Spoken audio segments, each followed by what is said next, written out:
கெஜாவோட சொந்தக்காரங்க வந்து வீட்டுக்கு வந்தவுடனே வந்து கெஜா வேறு வழி இல்லாமல் என்ன பண்ணுறாங்க, வந்து எங்கே சொன்னால் தப்பாக நினச்சிக்க போகிறாங்களோ சொல்லிட்டு வேதாவை கேட்ரேக்கர்னு சொல்லிடுறாங்க. கேட்ரேக்கரா பரவாயில்லையே, இந்த பொண்ணு இந்த சின்ன வயசில் வந்து இந்த வேலைக்கு வந்திருக்காளே அப்படின்னு சொல்லிட்டு அவங்க வந்து பார்க்குறாங்க. வேதா ஒன்று குழப்பம் அடைகிறாங்க. ஏன் இவங்க இப்படி சொன்னாங்க அப்படின்னு சொல்லிட்டு, தன்வியை நல்லா பார்த்துக்கிறா அந்த பொண்ணு, ரொம்ப நல்ல பொண்ணு அப்படின்னு சொல்லி சொன்னோன்னே, எதுக்கும் அளவோடு புரியுதா, இந்த மாதிரி வேலைக்காரங்களெல்லாம் வைக்க வேண்டிய இடத்துல வைக்கணும் அப்படின்னு சொல்லிட்டு அவங்க சொல்கிறாங்க. இதெல்லாம் கேட்டு வேதா வந்து செமைய டென்ஷன் ஆகிடுறாங்க. உடனே வந்து ஐயோ வேதா வந்து கோச்சிக்க போகிறா அப்படின்னு சொல்லிட்டு ஓடி வராங்க. நம்ம வந்து கெஜா, வேதாம்மா தயவுசெய்து மன்னிச்சிடுமா, வேறு வழி இல்லாமல் தான் நான் சொல்லிட்டேன், ஆனால் சீக்கிரமாகவே நான் சொல்லிடுறேன். அவங்கக்கிட்ட எங்கள் அண்ணிம்மா அவங்கள பார்த்தாவே எங்களுக்கெல்லாம் பயமாக இருக்கும், அதனால் வந்து ஏன் இந்த விஷயத்த சொல்லலை, எதுக்காக ஒரு கல்யாணத்தையும் மறைச்சா அப்படின்னு சொல்லிட்டு கேட்பாங்க. சரிங்க ஆண்டி, நீங்கள் ஏன் சொல்லலை அப்படின்னோடனே, அந்த டைமில் எதுவும் சொல்ல முடியலமா என்னால், ஏன்னா இவங்களுக்கு புரிய வச்சு எல்லாமே சொல்கிறதுக்குள்ளேயும் வந்து ரொம்ப கஷ்டம், அதனால தான் நான் சொல்லலை அப்படின்ற சொல்கிறாங்க. ரவி வந்து நீ பண்ணுறது தப்பு, நீ சொல்லிடுறது தான் நல்லது அப்படின்னா, நீங்கள் போய் சொல்லுங்களேன் பார்க்கலாம், நான் எப்படி சொல்ல முடியும் அப்படின்றாரு. முடியாதுல்ல, அப்போ அமைதியாக இருங்க, நானே சொல்லிடுறேன், கொஞ்சம் டைம் கொடு வேதா, கண்டிப்பாக சொல்லிடுறேம்மான்னொன்னே, ஆண்டி அப்புறம் உங்கள் இஷ்டம் ஆண்டி அப்படின்னு சொல்லிட்டு போயிடுறாங்க. வேதா பாரு எவ்வளோ மனசு கஷ்டப்பட்டு போகிறா அப்படின்னு சொல்லிட்டு ரவி வந்து வருத்தப்படுறாரு.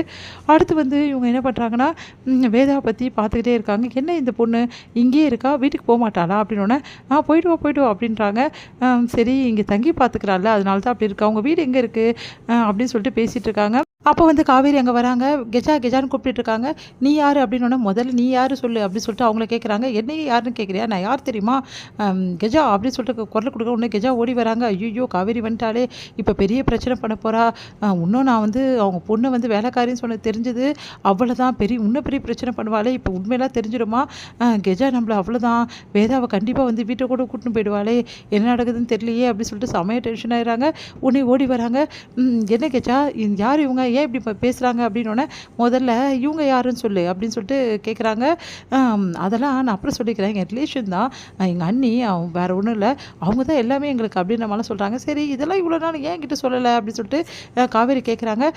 உன்கிட்ட ஏன் சொல்லணும், உன் வேலையை பார்த்துட்டு நீ யார் அப்படின்னோடனே, எதிர் வீட்டில் தான் இருக்காங்க. ஓ எதிர் வீட்டுக்காரியா, எதிர் வீட்டோடு இருக்கணும் புரியுதா, தேவையில்லாதெல்லாம் வந்து பேசக்கூடாது அப்படின்ற மாதிரி சொல்லிடுறாங்க. உடனே வந்து காவேரிக்கு செம்மையாக கோவம் வருது. என்ன கேச்சா இதெல்லாம், நீ வா காவேரி அப்படின்னு சொல்லிட்டு இழுத்துட்டு போகிறாங்க. சாரி காவேரி மன்னிச்சுட்டு, அவங்களுக்கு தெரியாது நீ யாருன்னு சொல்லிட்டு, நான் சொல்கிறேன் நீ கவலைப்படாதன்னொன்னே, பார்த்து சீக்கிரமாக சொல்லி வை, இல்லைன்னா அப்புறம் அவ்வளோதான், இந்த காவேரியோட பேச்சு என்னன்னு தெரியும்ல அப்படின்னு சொல்லிட்டு போகிறாங்க. ஐயோ பொண்ணையோட இவ்வளோ சமாளிக்க தான் பெரிய விஷயமா இருக்கும் போல் இருக்கே அப்படின்னு சொல்லிட்டு யோசிக்கிறாங்க கெஜா. விக்ரம் வந்து வீட்டுக்கு வந்தோடனே வேதாவை பற்றி அவங்க அம்மா சொன்னதை கேட்டு அதிர்ச்சி அடைகிறாரு.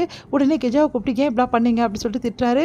கெஜா கெஞ்சுறாங்க. வேறு வழி இல்லாமல் விக்ரம் வந்து அமைதியாக இருக்காரு. இதோட முடியுது.